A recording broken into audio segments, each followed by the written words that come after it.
In less than a year, the Filipino electorate will once again go to the polling precincts and cast their votes to elect fresh set of public officials that will steer the direction of our nation in the years to come. Welcome to Politics and Beyond, an On Point the Podcast election series where I invite public officials and personalities to hear their opinions, analysis, plans, and aspirations for a better Philippines. Also to help the Filipino electorate in the upcoming 2022 national and local elections. So join me as I have my conversations with them here on Politics and Beyond.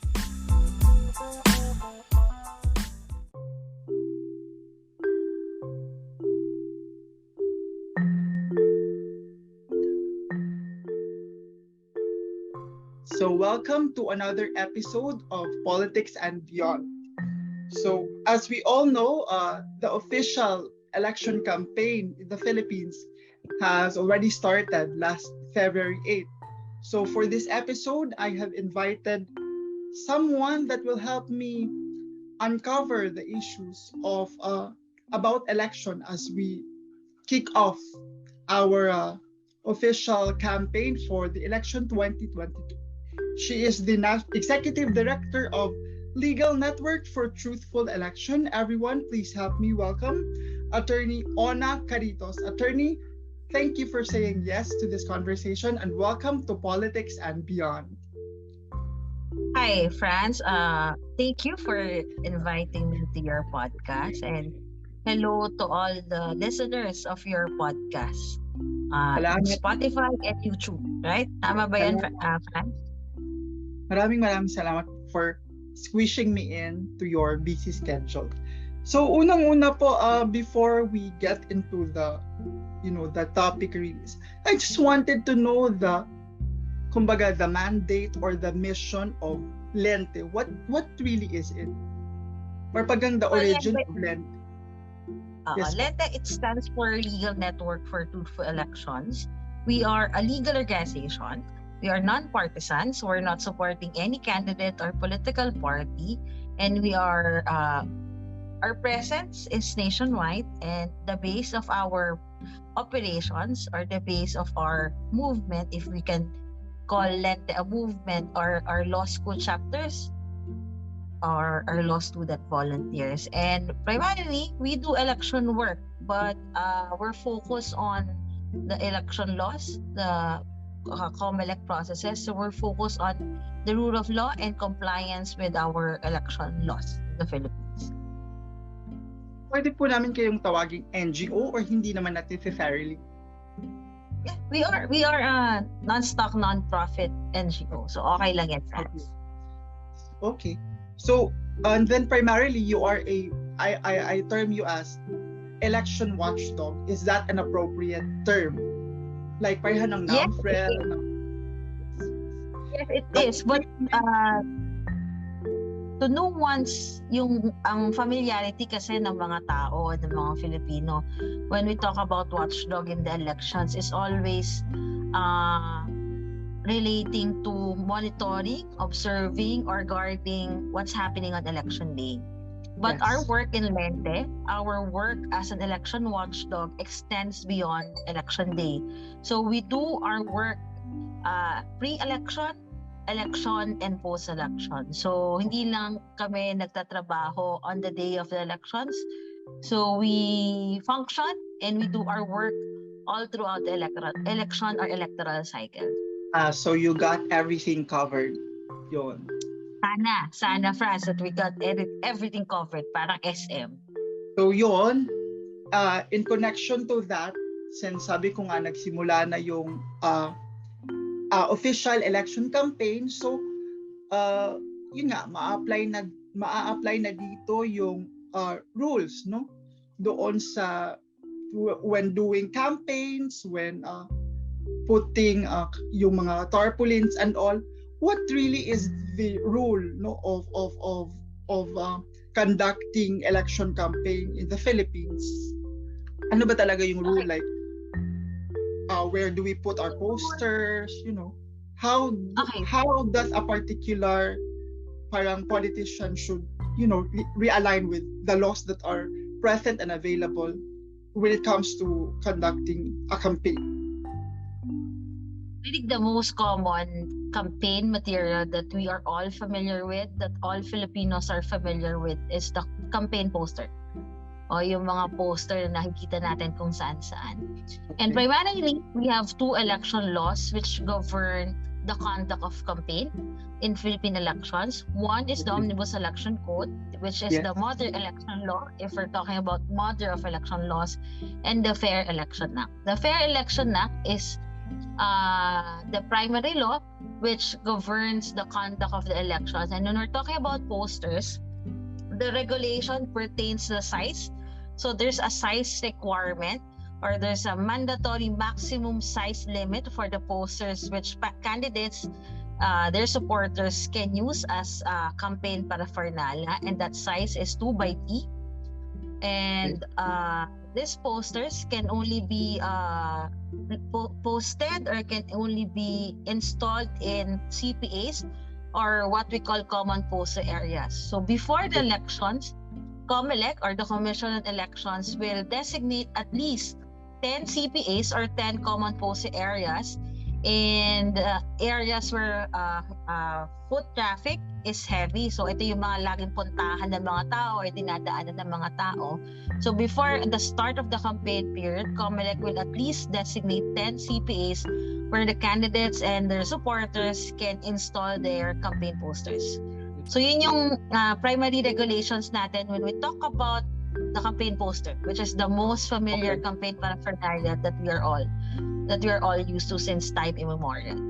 So as we speak now, siguro meron na yan, naka-input na yan sa rules, and alam na yan ng mga politiko kasi campaign period na. But the question is, ano yung mga designated na mga lugar na ito, attorney? Saan po sila like? Most of the time, the CPAs are located in the parks of the city or municipality. So in the marketplaces, in the city halls or municipal halls.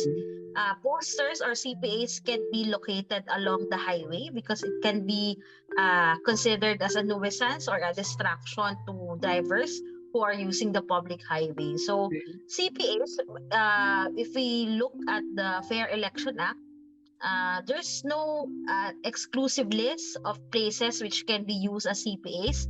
The only criteria is it should be a location where people will always go to or where foot traffic is heavy.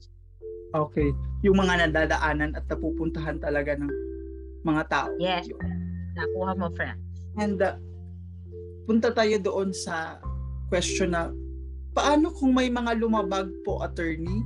Paano nyo nasisigurado naman na yung mga lumalabag is, na nako-call out, and sa existence ba po ng lente?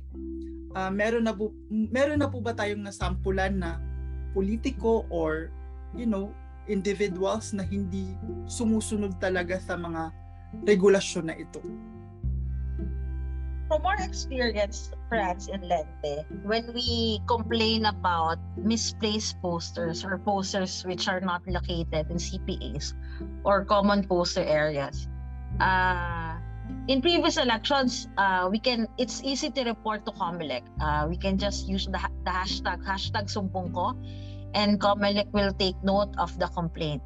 Now, I think they're using an email to receive all the complaints. And from our experience, whenever we submit a report to COMELEC, when we check the area where the reported poster was previously located, generally, most of the posters were already removed by COMELEC. But I want our listeners to understand, France, that there is a procedure provided in the Fair Election Act when posters are not properly located or they're not installed in the CPAs or the common poster areas.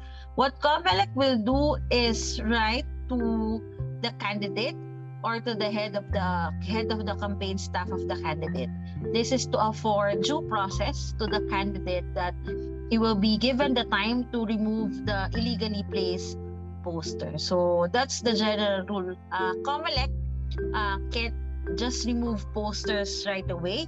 They need to notify the candidate, the purported candidate, who owns the poster, or the campaign staff of the candidate.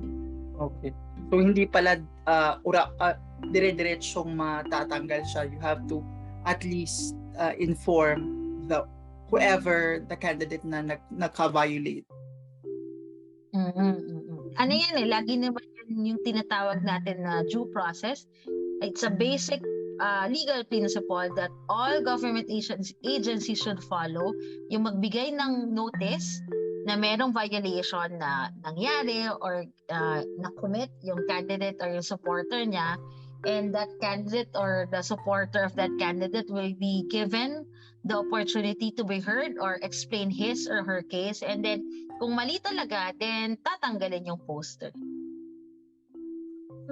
Would you know if may mga nasampulan na bang politiko with that violation?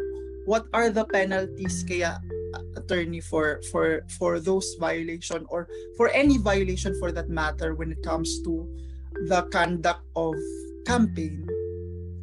I think there's a difference between not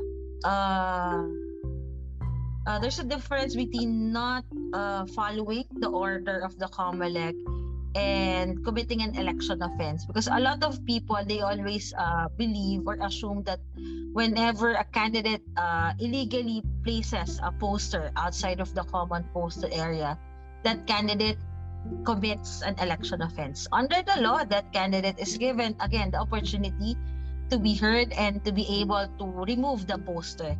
If the candidate would not remove the poster, then the candidate will be liable for an election offense. So hindi automatic election offense yet. But for the other provisions of the Fair Election Act, it will be considered as an election offense.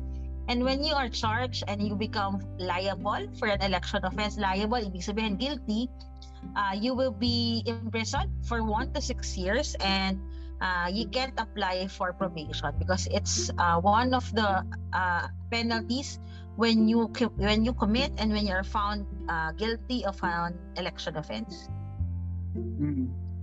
Medyo medyo mahaba din yung pagkakakulong lang. 1 to 6 years, medyo kailangan din talagang sumunod kung ayaw ng makulong, or just simply follow, kasi rules naman are there to, we are run by laws, no, to put simply an order. So might as well follow na lang, kasi di ba, what's correct, Frank. What's the point of all of this? Dito naman tayo sa attorney, dito sa mga I understand that the COMELEC has no power to create its own rules, parang ganon, parang they have to go through Congress and all before makaano sila ng sarili nilang rules. But how do you think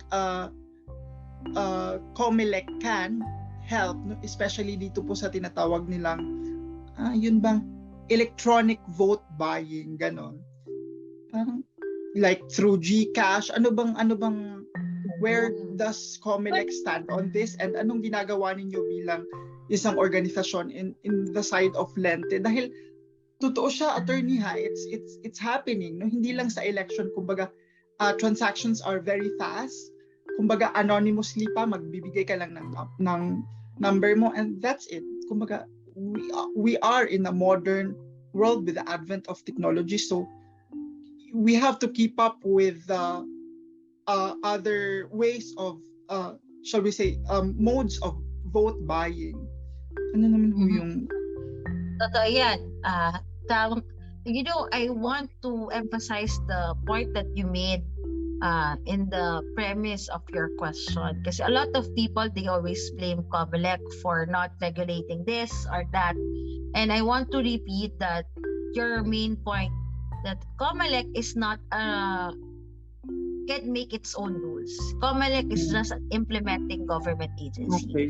The Congress makes the laws, and COMELEC will be the one implement the laws made by Congress. As to the problem of e-vote buying or electronic vote buying, it's still covered by the Omnibus Election Code, because the Omnibus Election Code, by definition, its definition of vote buying is the promise or the giving promise of money, good or service in exchange for the vote of a voter, or for a voter not to vote for a candidate, or for a voter not to vote at all. So vote buying is not only vote for me, it's also vote buying not to vote for your chosen candidate, or it's also you're just not voting in the elections. And vote buying or electronic vote buying falls under this definition. Wala namang tinitignan na methodology ang Omnibus Election Code natin. But like the old school vote buying that we are all familiar with, electronic vote buying or e-vote buying is hard to prove. For more than a decade of Lente's experience and Lente's existence and our advocacy of pushing for accountability in elections, because impunity is one of the major problems in Philippine elections. Hindi takot ang mga Pilipino to commit election offenses. O yung vote buying na lang.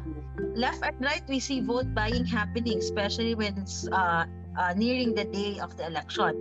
But meron ka na bang narinig or nabasa, or meron ka na bang narinig na panood friends na nakasuhan at nakulong for vote buying? Wala. It's really hard to prove. So, old school vote buying, electronic vote buying, it's hard to prove. So, hopefully, COMELEC, I from our discussions with COMELEC when we were talking about this problem last year, they're already talking to the government financial institutions to somehow come up with rules to address the use of the online financial platforms for vote buying or to affect the elections. But vote buying is a very complicated problem. Old school, it's hard to prove.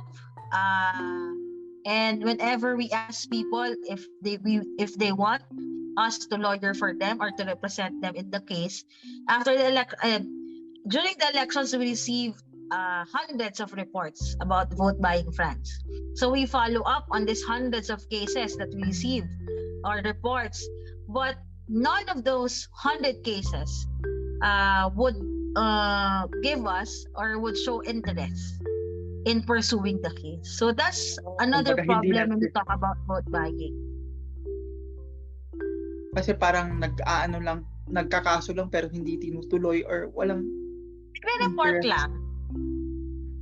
Actually, that's one of the problems in pursuing accountability in elections. It's hard to file cases against, for example, winning candidates. It's a reality in Philippine politics that if you file a case against a powerful person or a person who just won his office or assumed the office, it's possible that your life or the lives of your family members will be in danger.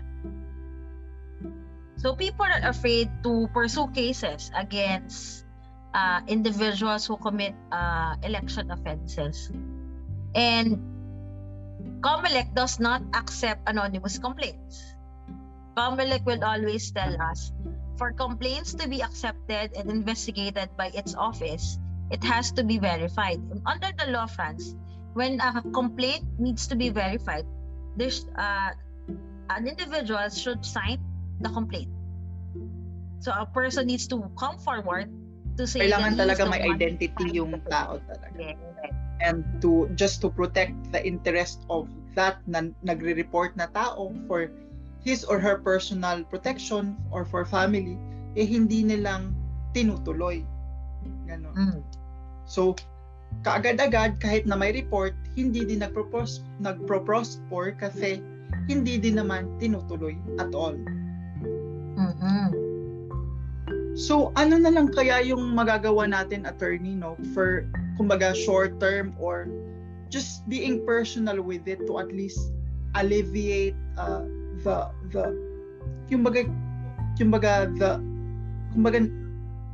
other people kasi they succumb to vote buying because of personal personal needs, ano na lang kaya yung maa-advise natin sa kanila to at least mitigate or at least alleviate yung pagka-succumb nila sa vote trap nila sa vote buying na kasi parang sabi mo nga mahirap, it's hard to prove, walang how do we move this forward to the people, to the common tao na parang vote buying is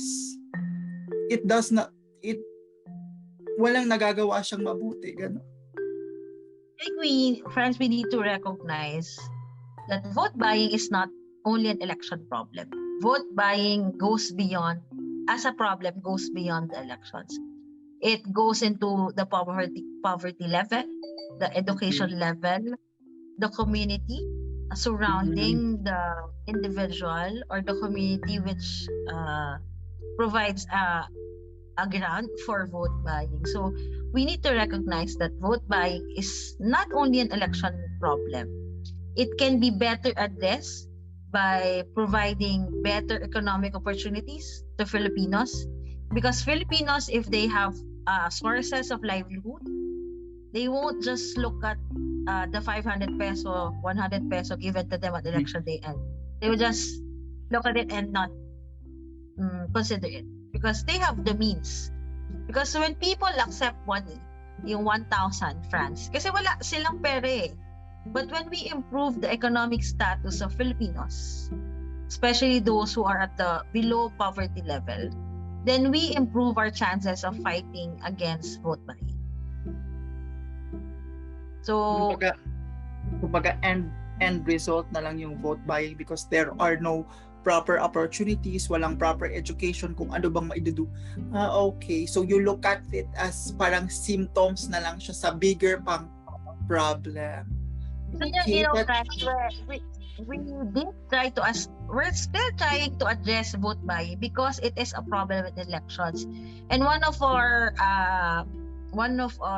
activity to address or somehow temper the problem of vote buying is to teach people how to draft affidavits or how to make affidavits. O yung kwento, if ever they want to file a case or a report against vote buying, alam nila kung paano gagawin. Ano yung kailangang ebidensya, ano yung mga dapat tanungin, sa mga gusto nilang kuhanan ng mga kwento rin. So we're attacking it from the perspective of accountability. But for the past 10 years, unfortunately, with the thousands of accountability trainings that we have done in the organization, isa pa lang talaga yung na-pursue namin na case. Not for vote buying, but for threats and intimidation. Out of the thousands of accountability trainings. Because the Filipinos, they lose interest after the elections.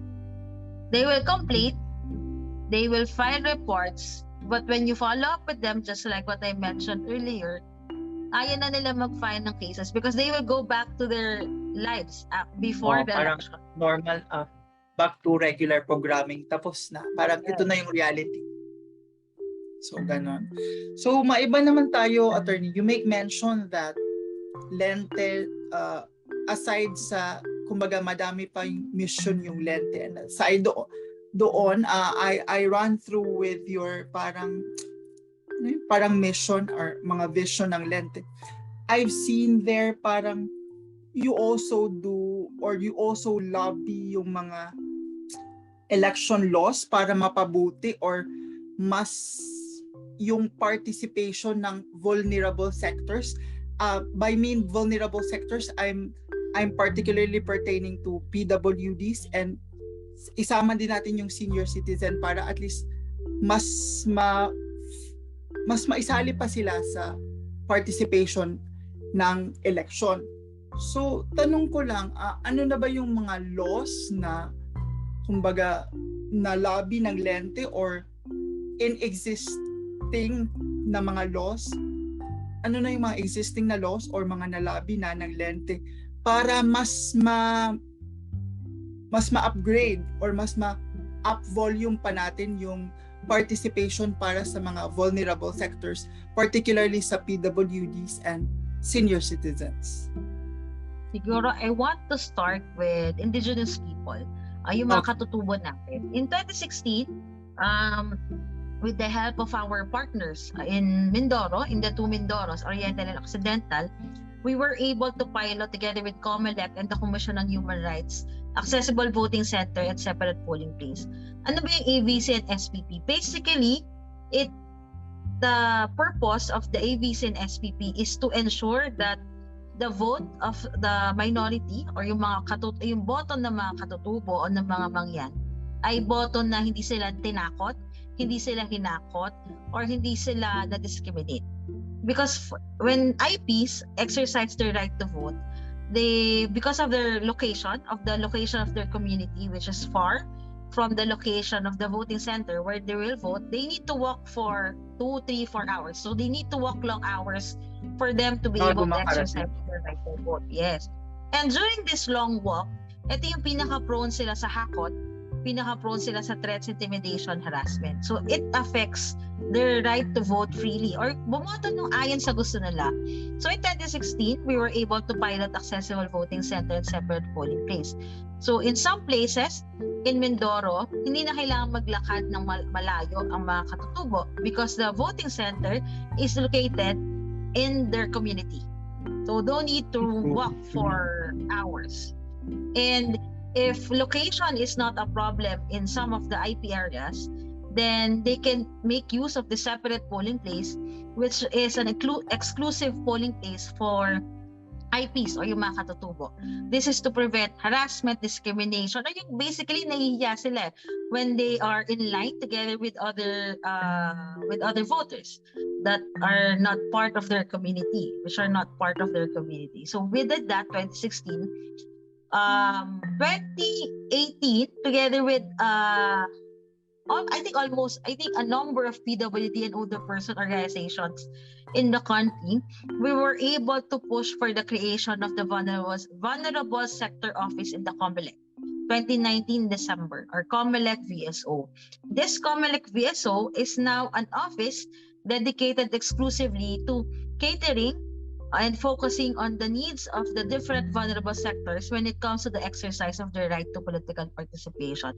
Kasi before the COMELEC VSO, ang setup sa COMELEC is a commissioner in charge will be designated as the point person for each vulnerable sector.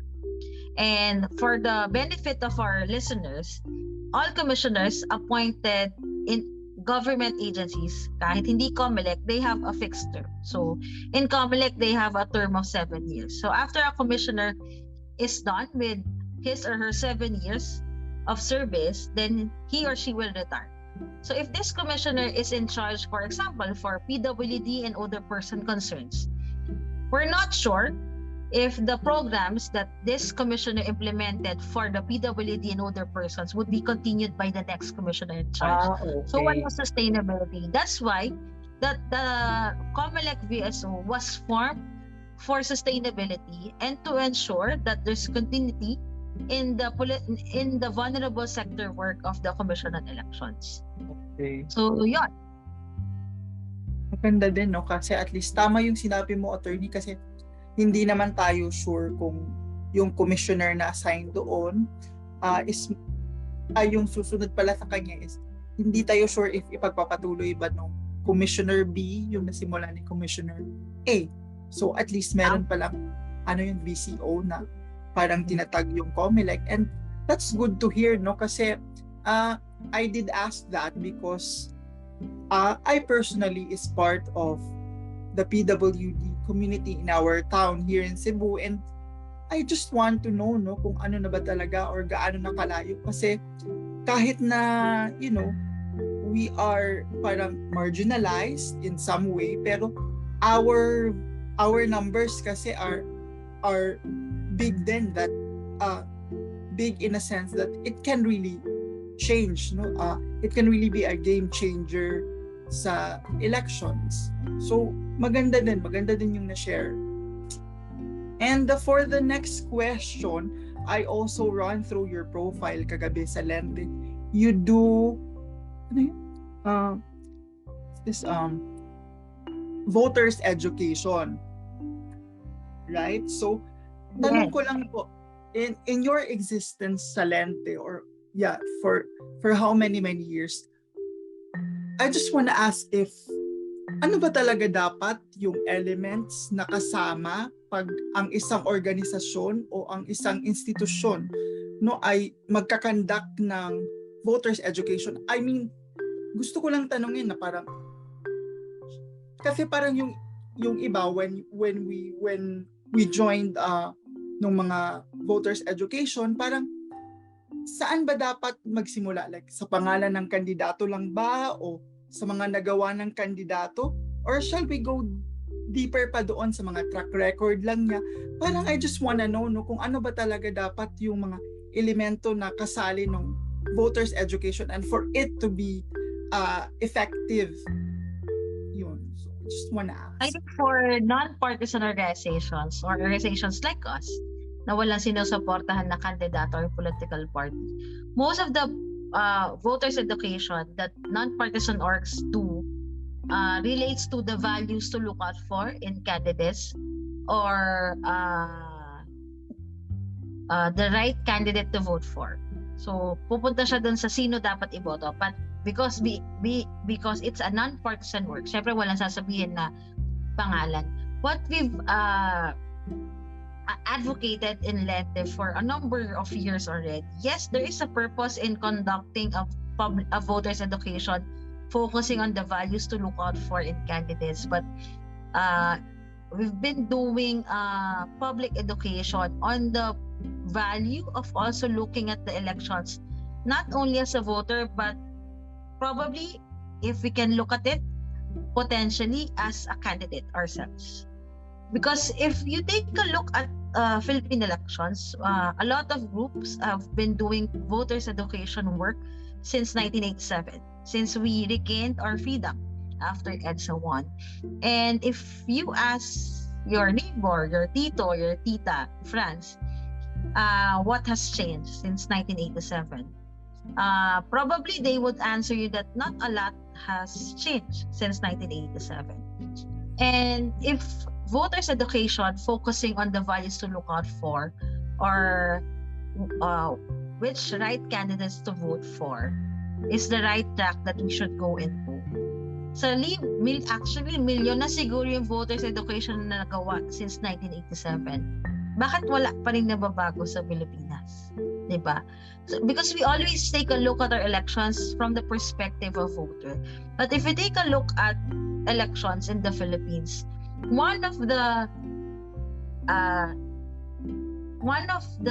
problem is the lack of supply. There is a high demand for quality candidates, but there's a low supply of quality candidates. So kahit sabihin natin na sabihin sa mga tao na bumoto kayo ng tama, ito yung mga hanapin yung kalidad or values ng mga botan, ng mga kandidato para i-shade nyo na mga bilog sa tabi ng pangalan nila. What can voters do if they are faced with the same set of names and the same set of candidates every election cycle? Kahit 1 milyon nating turuan ng mga botante na bumoto ng tama, pero kung pare-parehas lang naman yung nakikita sa bolota, ano pipiliin nila? Okay, so kumbaga vicious cycle pa din. Same names ng family A, for example, doon din sa family B, ganun din. So vicious cycle pa din na itong si family A at B pa din yung mga they will have the contest kung sino pa din yung mailuluklok. And maisundot ko lang din po, paano nyo sinasagot yung mga tanong ng mga estudyante o mga bata o mga simpleng Pilipino ba? Kasi ako, nagtuturo din ako sa eskwela, teacher din ako. And pag tinatanong ako ng estudyante ko, sir, bakit naman ako boboto? Isa lang naman yung boto ko. Paano nyo sila, how do you reconcile that? How do we actually respond to that? Na parang gusto kong sabihin na he has a point, pero one vote is still a vote. How do we actually, move forward with that line of thinking?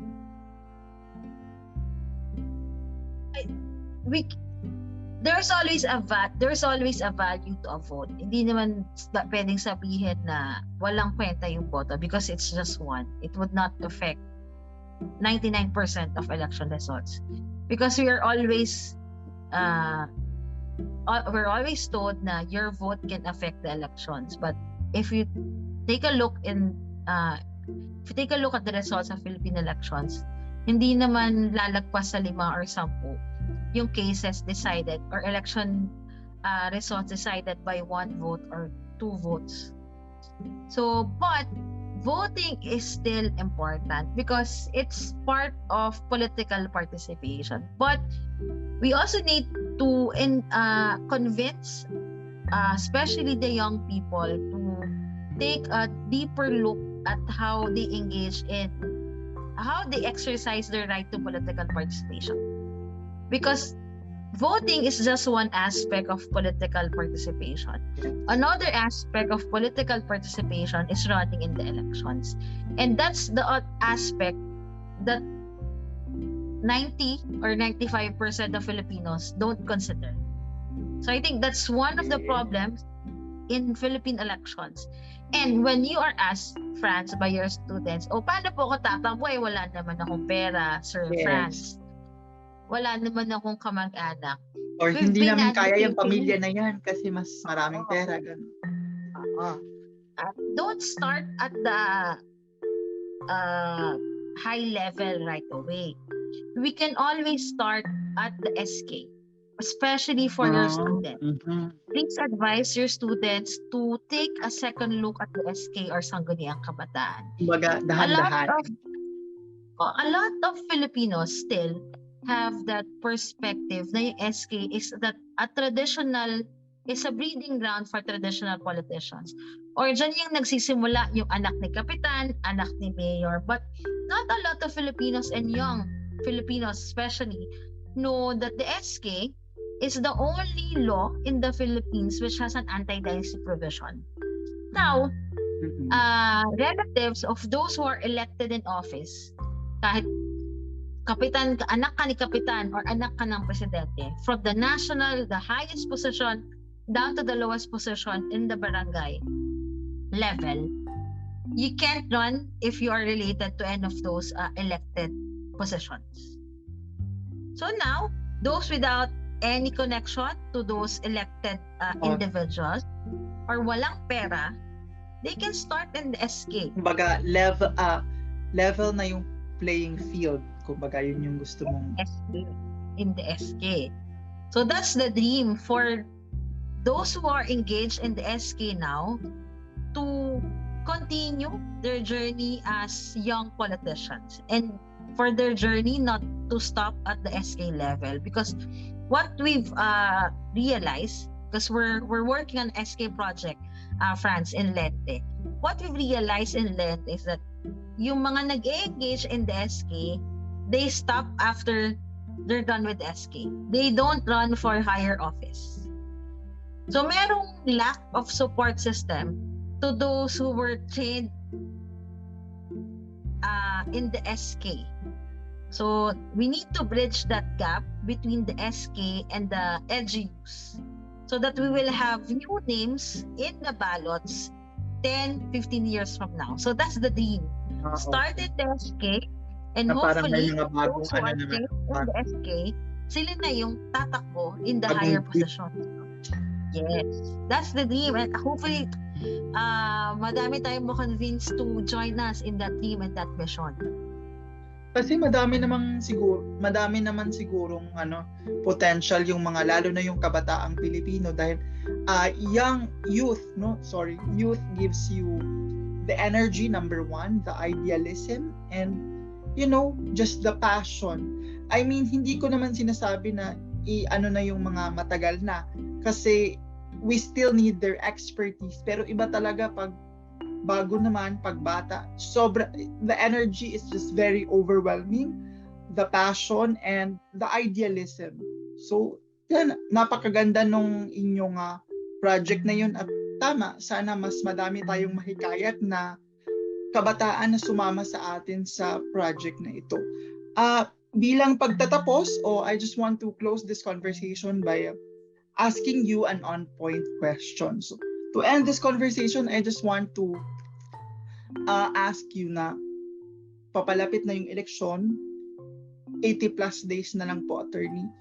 What do you think yung dapat na isaisip ng ating mga botante sa paghimay ng kanilang kandidatong pipiliin na sa kahit anong posisyon man na pipiliin nila para po maglingkod sa ating bayan sa mga susunod na 6 years? We still have 80 plus days to go before the day of the election, which is May 9. So, Filipinos, the 67 plus million Filipino voters who are registered to vote this upcoming May, they have time to study and to go deeper into the platforms and programs of actions of all candidates running in the elections, whether it's a national or a local position. So hopefully, sa mga kababayan po natin, sa mga nakikinig po sa podcast, On Point Podcast ni Franz, magsibag tayo, sipagan natin na manood po tayo ng mga debates or ng mga discussions na ina-attendan ng mga kandidato natin. Mag-research po tayo, wag tayo basta-basta maniniwala doon sa mga nakikita natin, napapanood in the different online platforms, because misinformation, disinformation is a big problem in Philippine elections, especially in this election. And one of the cause of that is katamaran ng mga natin na mag-isip or magbasa pa. So please, wag po tayong tamarin, sipagan po natin mag-research, mag-aral, and to help out and to prevent overcrowding on the day of the election. Please find out, or please, if you have the opportunity, please find out where you will be voting on election day, para hindi na po kayo magiging parte ng mga tao na pipila doon sa voters assistance desk to ask where they will vote. And if you have the opportunity to spread that information to your friends and family, kung kaya mo pumunta sa City Hall or sa munisipyo kung saan nakalagay na yung mga listahan ng botante, please do so. Because that's a big help that you can do to your friends and to your family members. And if you have bigger resources and you have individuals to mobilize, help out our vulnerable sector family, brothers and sisters. Kasi sila kayo yung pinakamahihirapan, France, especially on election day, because of the vulnerability.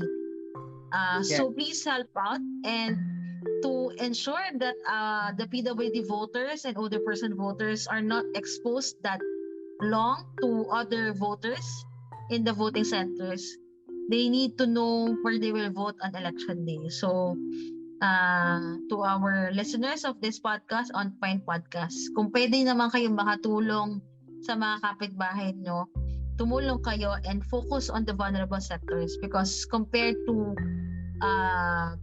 a regular voter, vulnerable sector voters, they don't have access and opportunity to check out the voters list located in the municipal or city hall. So yun lang. Good luck to all of us, at patuloy tayong maging mapanuri in the upcoming days. So I guess I'll just have to leave it at that. And again, salamat po, Attorney Ona Caritos, for your time and your knowledge and expertise. And magkita-kita po tayo sa susunod na episode ng Politics and Beyond. Salamat po. Goodbye.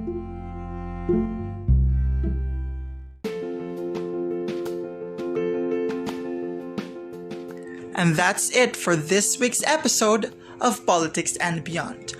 Don't forget to follow us on Facebook, YouTube, and Spotify to keep you updated. Until our next episode here on Politics and Beyond, where we elevate the issues through conversations.